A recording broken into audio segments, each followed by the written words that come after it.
Ladies and gentlemen, boys and girls, welcome to episode 44 of the Spearhead Sundays podcast. You're joined by your host, Lewis Spears, and nobody else, because really podcasting is a very solo, no mates activity, isn't it?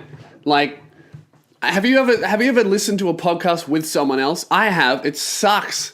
It's fucking annoying, especially a podcast like mine, where almost undeniably, I'm gonna, like, if you listen to it with your girlfriend or with your boyfriend who doesn't really know my stuff, it's almost undisputably a fact. I'm gonna say something fucking horrible and absolutely piss them off, and they're gonna judge you for liking it.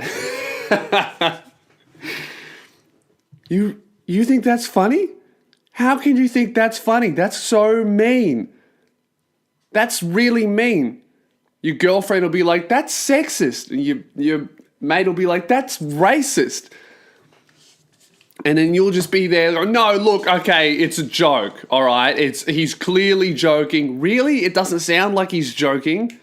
Even if it is a joke, that's just offensive. So I think that, yeah, maybe don't listen to this with other people. It's not exactly listening to any kind of podcast isn't a group activity, because here's the thing with podcasting. No one fucking listens. Nobody wants to listen to a podcast. Before I picked one, even I didn't want to listen to them. I was like, a podcast? That sounds fucking lame. And I bet you guys were the same, right? Podcasts sound so fucking shit if you've never listened to them. And it's not really something, like, your friend never really goes, hey, you should check out this cool podcast. No one, I don't really recommend podcasts to people unless I already know that they listen to them. Because everybody who doesn't listen to them just assumes that they're shit. I don't know why.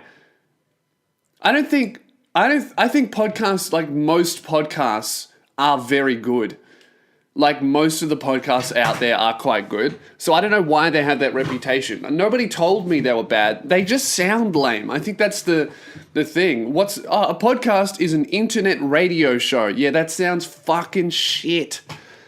No wonder people don't want to listen to them. Because, see, I get, like, with my podcast, you guys that listen are compared to the rest of my audience, to give you an example, I get more views on my fucking Snapchat story than listens on this podcast. And my Snapchat story is fucking horrible all of the time. I think the thing is, though, it's very hard to get a new listener that has never listened to podcasts, but and I experienced this as well. Once someone starts listening to them and finds one that they like, you never go back, and you're just fucking addicted to them. Like, I'm like that with Bill Burr's podcast. I really fucking like his. And I know that a few people are like that with mine, and I listen to a few others as well, on and off. I listen to Joe Rogan's every time he has a guest that interests me, because I find that they talk really well, because he's such a good, like, facilitator of ideas. And yeah, but I would never have dived into it if I didn't go, one day I was just so bored and I had no options left. And I'm like, I'll check out what a podcast is. And then I fucking loved it. So I don't know where I'm going with this. Nowhere. That's where I'm going. Fucking nowhere. Like I wanted to thank you guys. For last episode, I announced the live podcast for episode 50, and like I told you, it sold out on Monday. So I'm very happy about that, and a lot of you guys are not, because there's no tickets left. All these people are like, can I still get tickets? I'm sorry, it's sold out. I fucking told you. And I think that's really cool, because I didn't post the link anywhere. I only said it, and you had to manually type it in. So to everybody who grabbed tickets, thank you very much. You know what? I think that the venue is too small. I only did 50 seats for 50 episodes. Probably could have done 200 now that I'm thinking about it. But you know what? Who cares? I like the idea of having one person for every episode. right? So one guy will be an absolute fucking asshole and a shit person, and he will represent episode 1. And then there'll be I don't know. Whatever, guys. I'm just saying thank you very much for selling out the show. I really do appreciate it. I think that, because here's the thing, right now we're getting into like the business end of organizing my tour for early next year, like the stand-up show tour. I think that all of the venues we've chosen, because how I do it, right, I look at my numbers online. Facebook tells me how many people are in each city, and then from that we choose where we should go and how big the show should be. So, for example, Melbourne is my biggest city and my biggest audience, so that's where my biggest shows will be. But we decided on the venues 6 months ago, and now I'm like almost twice as big. So I think that next tour is really going to sell the fuck out. I mean, I hope that's what's going to happen. We might have to upgrade the venue sizes. Actually, you know what? I like the idea of selling out, and leaving that demand there. I think it's fucking cool just to sell out. So, and you know what? All it does is encourage people to be less lazy next time, because like people that I like and people I want to see, if I know they sell out their shows really quick, I buy it as soon as they're announced. But if I know that they don't sell out all the time, or it takes a while for it to sell out, I wait until like 2 days before, and then I'll buy the tickets. And that just stresses the artist out, because he's got like, I remember, this happened to me in it was Perth, right? The second time I went to Perth, no, it was Adelaide. It was the first time I went to Adelaide. I remember I sold 15 tickets. It was 100 seats, and I sold 15 tickets. Like, the guy running the venue hit me up, and he was like, "Hey, Lewis, so the show's tonight. How you going?" I'm like, yeah, I'm good. And he's like, "How many tickets have sold?" And I'm like, actually, I haven't really checked for a while. So I logged on, and then I saw 15. I was like, holy fuck, no one's coming to this show. This is going to suck. Holy shit. And then I was like, I looked at it, and I'm on the phone to the venue guy, and I'm like, looks like it's gonna pack out. And he's like, oh, really? How many pre-sales? I'm like, 50. And he goes, oh yeah, that's half full. Like, he sounded disappointed with that, and I was like, why did I say 50? There's only 15. But then I was like, nah, I'll get there, and then I'll be like, no, I said 15, bro. You heard 50. But anyway, whatever. I was fucking freaking out. And then I got to the show, and all of the cunts from Adelaide, they waited and they bought tickets on the door. Fucking assholes. And it actually did almost sell out. There was like 90 people in there. But the fucking bastards didn't pre-book, and I thought I was rocking up to like a show with fucking 75 empty seats in there. And then I get there and it's full, and it was just so unnecessary, just that amount of stress. So, I guess what I'm getting at is pre-book early, guys, when my tour is announced. I think my tickets will go on sale in January. That's what I'm aiming for. I think, because it'll happen in March, April, and I'll put it on sale in January. So I don't know. That seems like it makes sense to me. Also, I wanted to say a quick shout out to a good friend of mine, Cursor, and congratulate him on his 6th album. In 6 years, Cursor released his album Tradition on iTunes and all the other services on this Friday. So definitely go and check that out. He's a good friend of mine, and it's a fucking brilliant album. And even if you don't like rap, you have to respect the amount of hard work that he's done and what he's achieved. So, shout out to my bro Cursor. Go check out the album. I highly recommend it. All right, so what did I do this week, guys? What the fuck did I do this week? I went on a little writing retreat. I got away. I just had to get away from everything, I just had to take a break and just, clear my mind and get away from all the stress of living in a first world and having food every day and not having to get water from a fucking well that's filled with dirt. And, you know, the mosquitoes don't have HIV in them, so we can just use Raid, and if we get stung, we get a little bump, and it's kind of annoying, but at the end of the day, it's a lot less annoying than full-blown AIDS. No, but it was actually really good, like, just to get away from everything, because I think I've been a little bit, your boy Lu's been a little bit overwhelmed trying to stay current with videos and also the shows coming up, because this year with the tour, normally I start in Melbourne around April, but this year I'm going to finish in Melbourne, so I'm doing the tour and then doing the final shows in April, which means all of the rest of the tour has been moved forward about 2 months. So I got 2 months less to write the show. So I think it was just good to get away and fucking clear my head and focus on making the show as good as it can be. And I'm come back a lot clearer, and I have a much better idea of what the show is and how it's going to be written and all of this stuff, and I'm much less stressed out. Because, you know, with the third show, I'm like, it has to be better than the other two, and now I feel much more confident and much more comfortable with that. And also in a better space for making videos. Like, I haven't done Lou Review for a while. Like, I haven't, this month is the first week for like a while where I haven't released a video. And that was only 1 week of this month. So, but I haven't been doing Lou Reviews, mainly just because I like making other kind of videos, making other sketches, and I did World Vegan Day and all that kind of shit, and I was really happy with them. But now I think it's time to get back into Lou Reviews, and I've planned out like 12 weeks in a row of Lou Reviews that I want to do and shit that I want to talk about and videos I want to have a look at. So this week I'm doing like a lighthearted one that's just about a video, you know, just a fucking classic Lou Review. So look out for that. And then I'll get back into doing them much more frequently. So I think it's going to be a good few months until the tour in terms of online content wise. So that'll be a good thing. Speaking of, sorry about this podcast being late. I had some fucking issues with my podcast host, but I do have a very exciting announcement to make about the podcast. So they hit me up.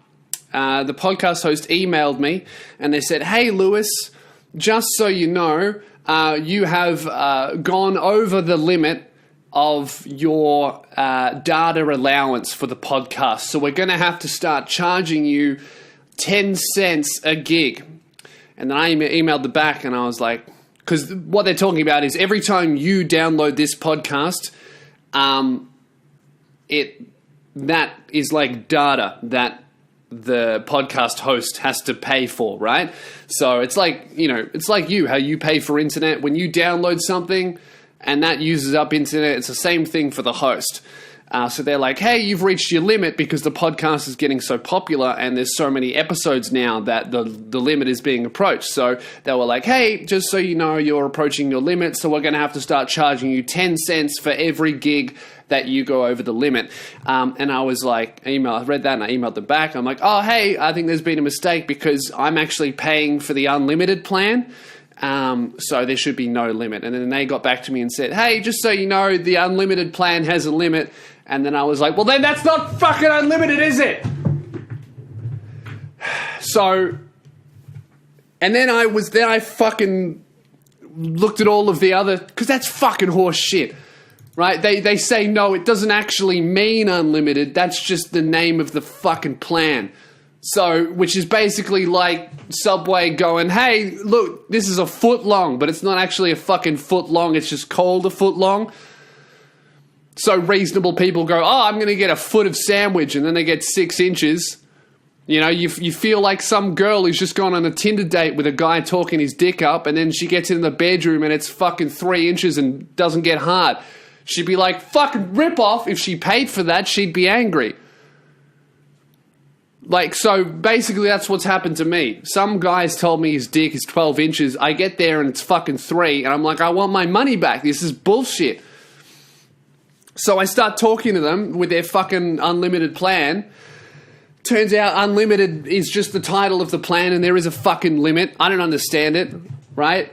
So I start looking at other services and all of their plans are fucking called unlimited, and then you go into the fine print and then they go, the unlimited data plan has a fucking limit of this, and it's just lies, okay? So now, because the podcast is so popular, instead of me paying fucking $10 a month, it gets more and more.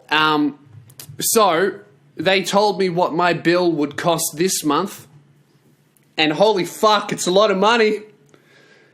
So I would like to officially announce that the Spearhead Sundays podcast is officially operating at a massive loss. We're operating a failed business, guys. We're not, even with the ads, it's not making its money back. Oh, fuck, and it's only going to get worse. So, oh, fuck, it's costing like hundreds of dollars a month to run the... It used to be 10, and then it just fucking jumped up to infinity dollars a month. So, woo! I don't know what the fuck I'm going to do about this. It makes me not want to advertise it. I don't want any more listeners. If you got any friends that listen to the podcast, just fucking... If half of you could kill the other half, that'd be great. That'd bring me under the data limit. So if you got a mate who listens to the podcast, kill him before he kills you, because he's listening to this and he's already planning how to kill you, right? You got a girlfriend who listens to the podcast, get rid of her. Ladies, you got a man, right, that listens to the podcast, go, hey, honey, why don't we listen to the podcast? And just before you get to this bit, you fucking wrap the headphone cord around his neck and choke him out. Because I don't want... half of you have got to go, all right? That's the rule. I don't know how we're going to do it, right? You're going to have to work this out amongst yourself. Maybe at the live podcast, we'll get half the audience to kill the other half. But that's only 25 people. I need like thousands dead. That's what I'm calling for. I need thousands of you guys in a fucking grave. Or cremated, that's up to you. But the point is, half of you guys are going to have to die. So what we're going to do at the live podcast, bring weapons, right? We're not going to fight each other. The live podcast is going to be an elite death squad, and we're going to track down people who listen to the podcast. We're going to come into their fucking rooms, and we're going to kill half of you. Because otherwise I'm going to have to stop it. I mean, I could just stop the podcast and stop paying for it, but I really do think that this is a better solution, because not only will I stop having to pay $1 million a month for this fucking podcast to run, also we'd be putting a big dent into the population problem, because there is too many of us on planet Earth and listening to this podcast. So, no, but seriously, I don't know what the fuck I'm going to do, because it's going to get more expensive. So, the only thing I can do is try and get more advertisers on the podcast to make sure that we break even, or you guys could support me on Patreon. That'd be really great, because at the moment Patreon will cover it, but because the thing is, right, the more episodes I do, even if the listeners stay at the level that it's at, it will still get more expensive because there's more episodes. So what I could do is delete old episodes, but I don't want to do that. You know, that's fucking history, right? So basically my serious answer to this is I'm going to keep doing it until I can't afford it anymore.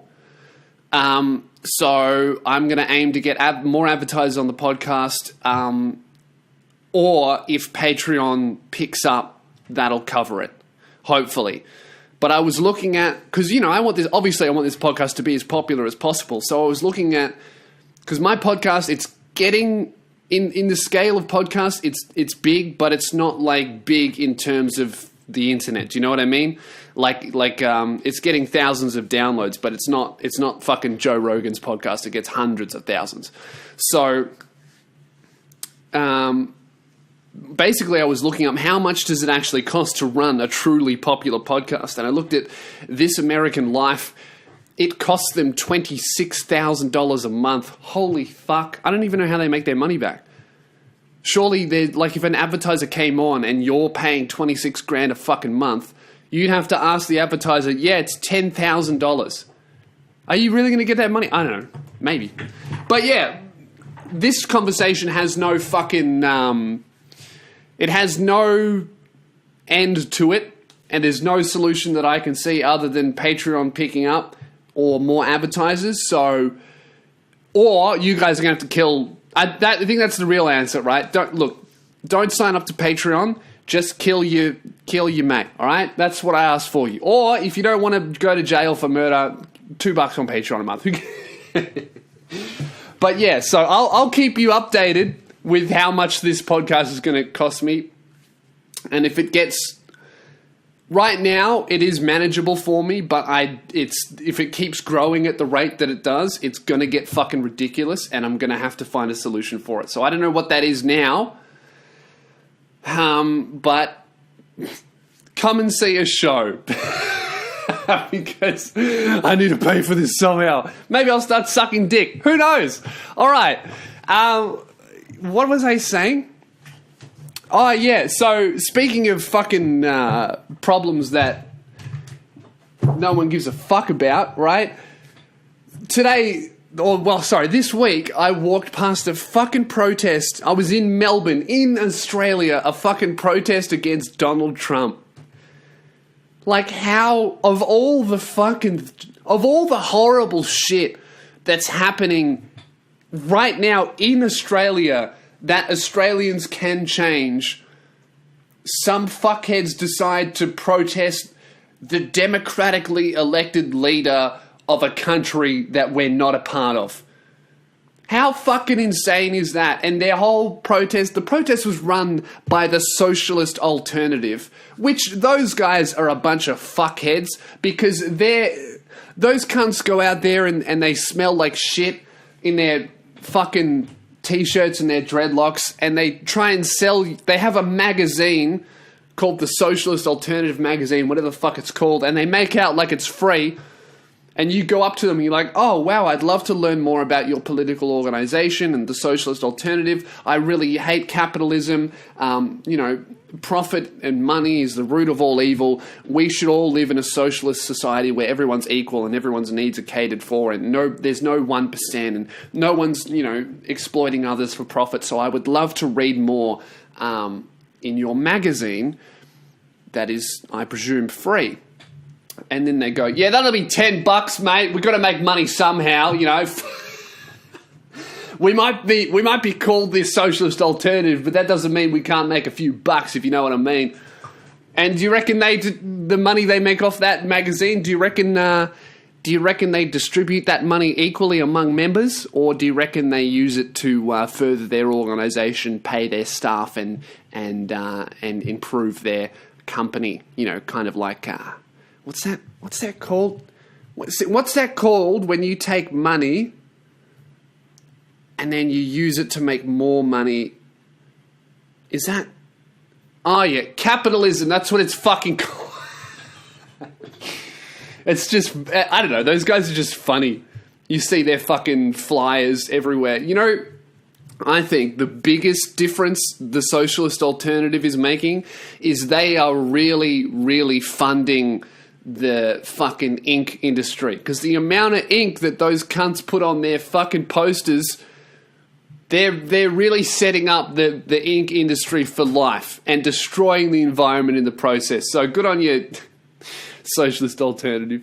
And I don't even like Trump that much. It's just fucking retarded. Like all of their arguments against him were like, oh, we can't let him build a wall. We can't let him be racist to refugees and deport the refugees and all the Mexicans and be horrible to fucking immigrants. And I just see that shit and I'm like, you realize that Trump is talking about that shit, but we're actually doing it here, right? All of those fucking boaties that come over in their boats, where do they end up? Integrated? Nah, on a fucking island getting abused by the staff. That's where they end up. And while that shit is happening, these cunts decide to protest Trump because they want the people's voice to be heard. You know what? They have something... They have something for that. It's called a fucking election, and he won it. Oh, man. So, yeah, I don't know what the socialist alternative people were trying to... Like, what do you reckon? Trump was fucking sitting in his golden tower reading the news, and then someone bursts in through the door and goes, Donald, level 5 emergency. What's happening? What? Is it 9/11 2.0? No, Donald. 20 Australians organised a protest in Melbourne, and they printed a slogan on one of their bed sheets that said, "Stop Trump." And they don't like that you were elected. Oh, fuck, I thought it was something that actually mattered. Nah, I mean, you see, there are actual real protests going on in America that we're dealing with here. Fuck off. That's not important. It's just ridiculous. All right, shall we do some fucking ad reads? Because after that, the miscellaneous bit at the end is going to come up. Actually, no, I want to talk about the studio. I was at the studio this week. I was recording for my next mixtape, and it's coming along very well. Right now, I have 3 tracks recorded. It looks like this mixtape is going to be... Because last mixtape was 6 tracks. This one is probably going to be 6, maybe 7. Maybe 8. I don't know. I haven't decided yet. It's going to be done when it's done. Probably going to come out sometime in January. I'm not too sure. Because it definitely won't be done this year. But I'm not sure if I want to release it in January, because that's when I will announce my ticket sales, and I don't want to bombard you guys with too much shit. So I don't know. But it looks like it'll be ready to be released in January. It might be delayed till February or March, depending on what the fuck's going on with my life. But... yeah, it's coming along well. For everyone asking about my music, it's coming along really well. And also, speaking of putting in work, your boy's been hitting the fucking gym. Your boy Spearsy, fucking noodle neck, has been smashing it out of the gym, right? I've been going 3 times a week. I've been eating a fuckload of food. I've discovered the best fucking food. Because me, right, I genuinely don't enjoy eating. It's a waste of time and money. Like, I'll be working, and then I'll be like, I'll sit down at the computer, right? I'll have breakfast, and then I'll sit down at the computer, start editing or start writing, and then about fucking 6 hours later, I'll have a massive headache, and I'll be fucking feeling like absolute shit, and I'll honestly not understand why. I'll be like, why do I feel like shit? And then it will take me a little bit, and then I'll realize, oh yeah, I haven't eaten food for 6 fucking hours. I was talking to iDubbbz actually about that while he's here in Australia. He's got the same fucking problem, which is why we're both so small, is because work is more important than eating food, which it's not. It's fucking false, but to us, in your fucked up worker's brain, it is. So, yeah, I've always struggled with fucking eating because I don't enjoy it. I eat super slow. Everyone fucking makes fun of me for eating slow, and then I get shitty and I eat half of it and then I put the rest away. I'm like, fine, let's fucking go. Because I can't keep up with you cunts who genuinely enjoy eating. But I found the food to get around this, right? This is such a good bulking food. It's like...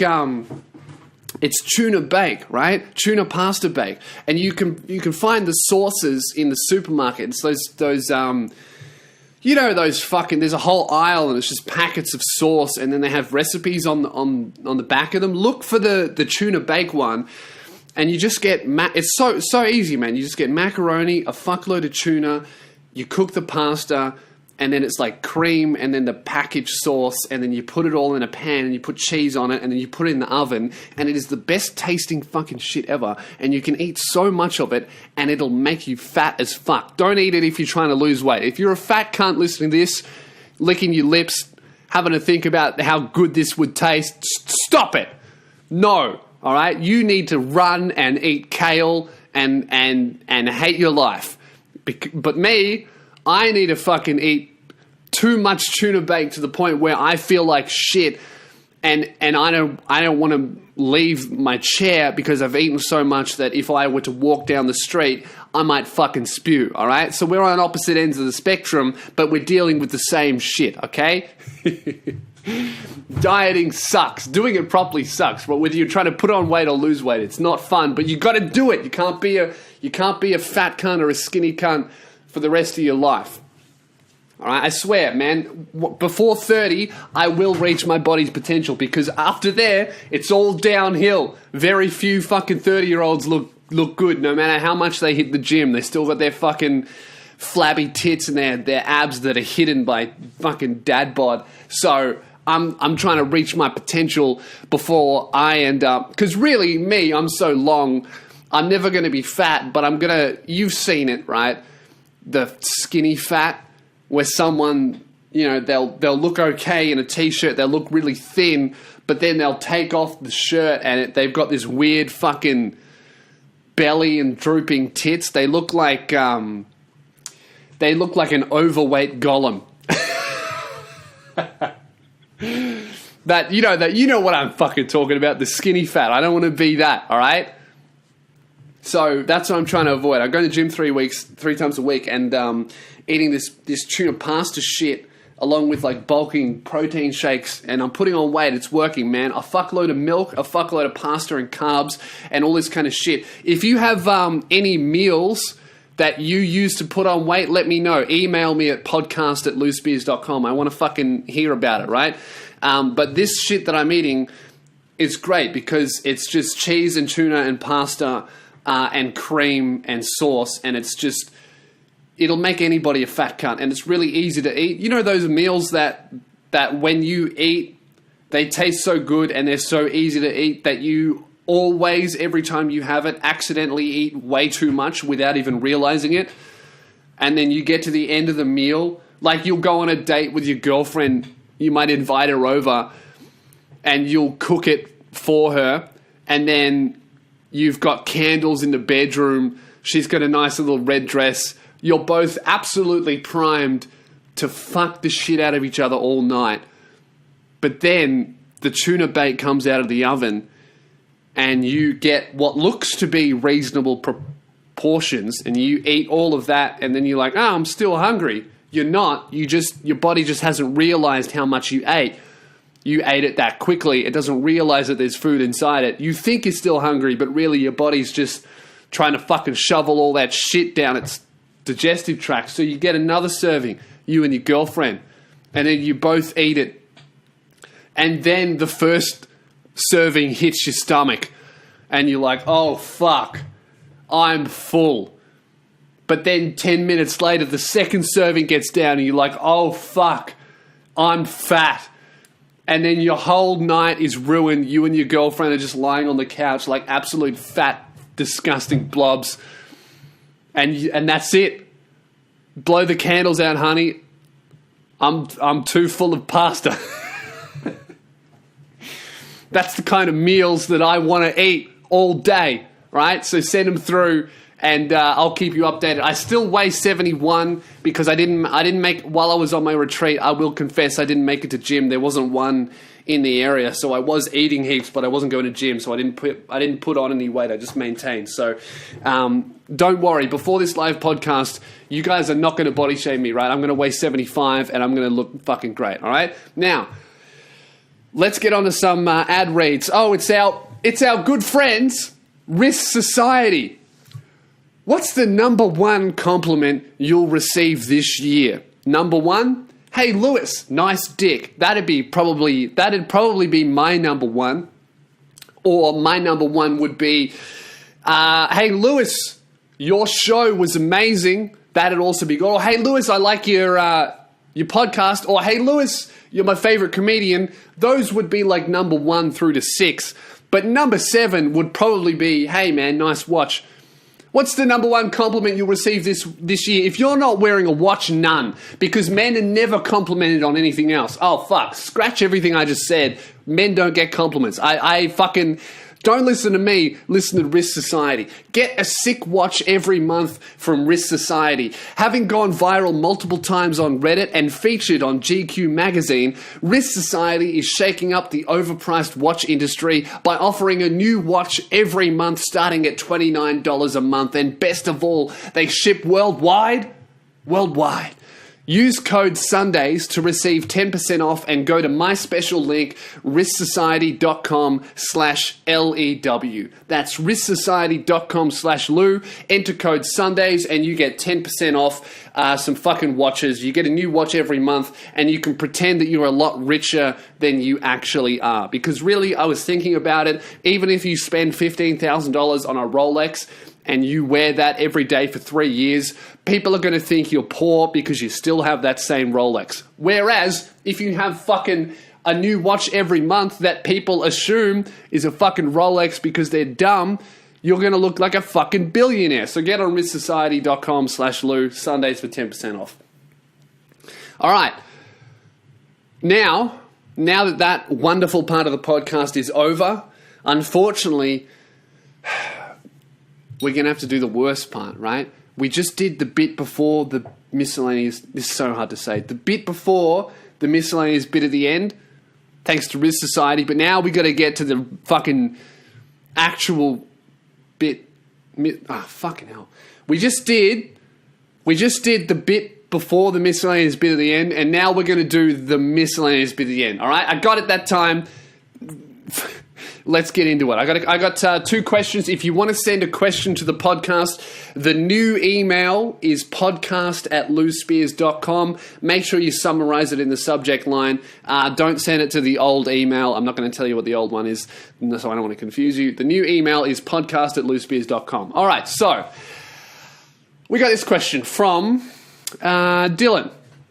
Hey Lewis, I have a question I hope you can answer before December rolls around, as I'll need the info before then. Well, today's your lucky fucking day, Dylan, because it is currently November. So, alright. So I've just finished year 12 this year, and I've decided to go to Torquay for Schoolies. It should be a mad as fuck time, but I'm genuinely concerned about the social etiquette I need to implement for the week I'm there. What do you mean etiquette? Do you really think, Dylan, there is any kind of etiquette on fucking Schoolies? Have you seen the news? Schoolies. Schoolies gone mad. Schoolies unleashed. Should we ban Schoolies? Schoolies disgraced. You know, all that fucking shit that the old people are like, oh my god, young people enjoying themselves? I'm gonna have a fucking aneurysm. I'm concerned about the social etiquette, blah, blah, blah. I mean, I'm just going with friends, of course, but I'm not overly sure what to do during the time spent there. Should I just get blind the whole time, or should I space it out and be somewhat responsible, and where do I go? Do I go to the bars or the house parties, or stay at the house we have, or what? Yeah, dude, don't go to the bars, right? Bars are a fucking rip. Don't go to the bars, don't go to the clubs. If you have the option of a bar or a club or a house party, always choose the fucking house party. Always. Because here's the thing, young guys out there, if you were wondering if you're ever gonna fucking pick up a girl at a club, the answer is no. Because all of the girls that go on Schoolies, they go with their 6 friends, and basically, you hit on one girl, and the 5 other girls, it is their mission to stop you. Which, you know, good on the girls. Fucking, you don't want some weirdo cunt hitting on your mate when you're just trying to have a fun time with your friends. Of course they don't want to split up and fucking get rooted by a whole bunch of strangers. That's not what they're there for. However, house party, you can totally make that decision, because at house parties, there are fucking bedrooms. And you know what? At a house party, you can actually talk to someone.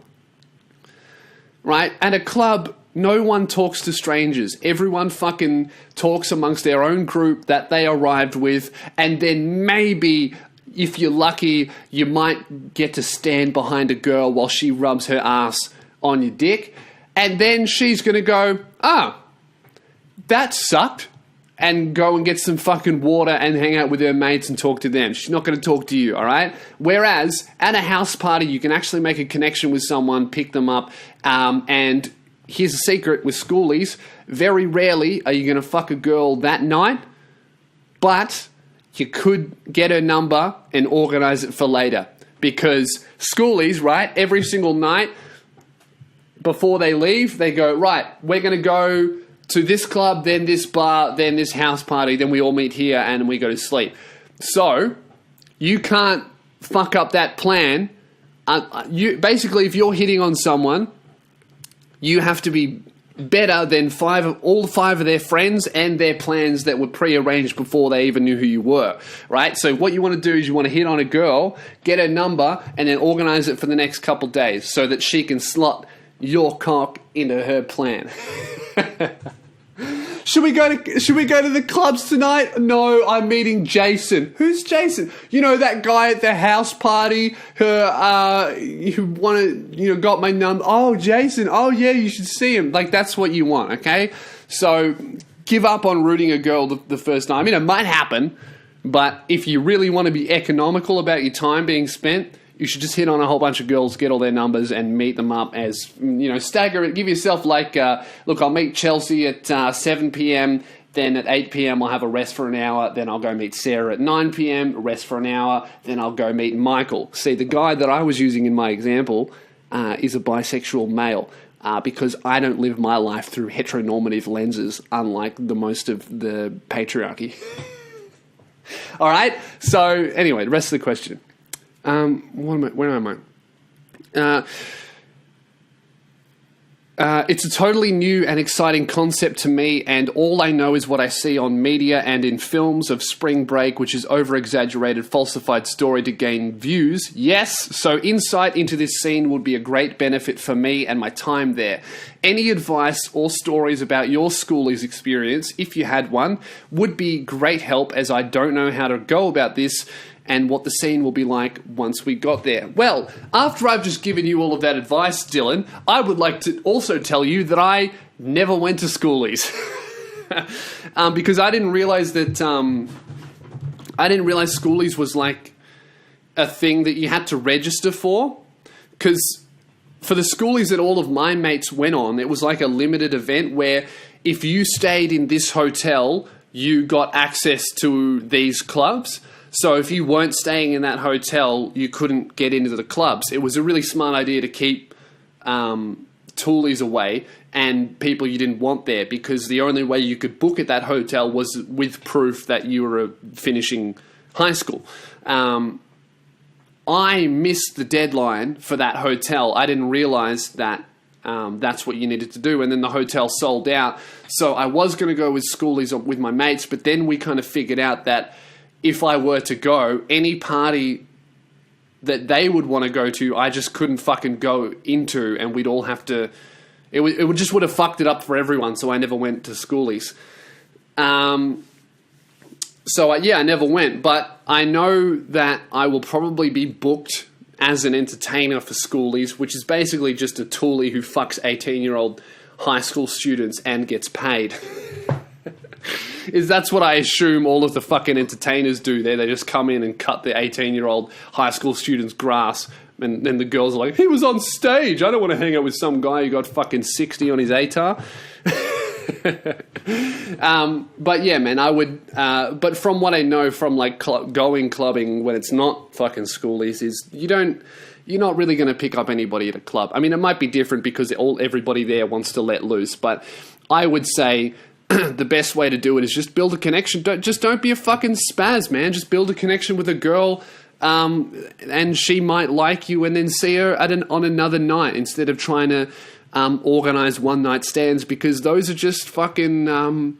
one-night stands don't make girls feel good. They don't want to do it. There's this whole stigma against them, so it's a lot harder to organize them. Whereas if you organize it like it's a fucking date, and you're not some weirdo fucking dude who she's going to wake up with and go, who the fuck is this ugly cunt?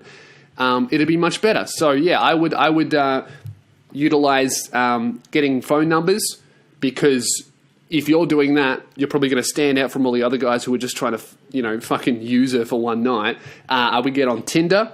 That's a valuable resource. And I would... Don't be pissed every night, because, have your fucking crazy nights with the boys and do stupid, retarded shit that will get you arrested. I'm all for that, but at least have a couple of days that you're going to remember, because you don't want to... Because, otherwise you're going to have a fucking horrible time that you can't even remember, might even get arrested. So that'd suck. So yeah, That'd be my advice, man. Don't get smashed every night. Plan hookups for the future, not for that night. And good luck, Dylan. Let me know how it goes. Send me an email with an update. I want to know how it goes. If any girls have questions about Schoolies, send them in. Just know I'm incredibly uninformed. All right, last question of the podcast. For the sake of this email, call me Fred. All righty, Fred. Fuck you, Fred. I'm going to call you James. All right, James. I'm in this really weird situation and I don't know what to do. I'm in year 11 at the moment, and as you know, body odor is a major thing, and there's always that one dude that doesn't wear deodorant. I'm dealing with that, but much worse. A guy in my class, let's call him Simon, has the worst body odor I have ever experienced. You could smell Simon from 10 meters away. No exaggeration. So you got a bit of a smelly cunt. Every fucking year level had that one stinky cunt. So you got stinky cunt Simon.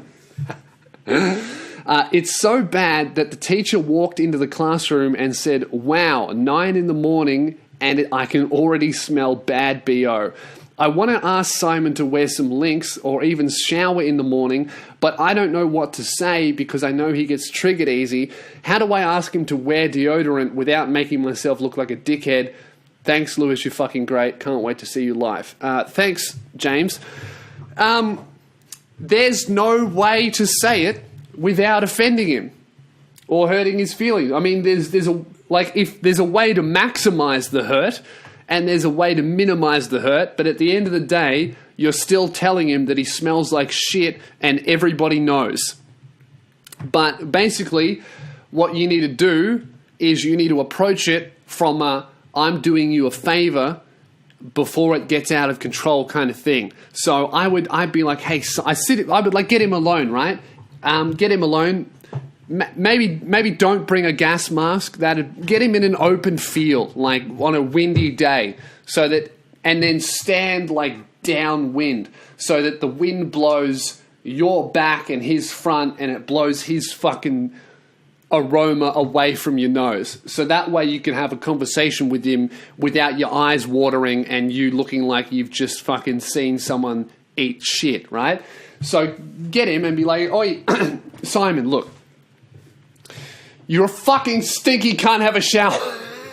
No, say, "Simon, I want to let you know because I don't think that you know a lot of people are complaining about your body odor. Did you know that?"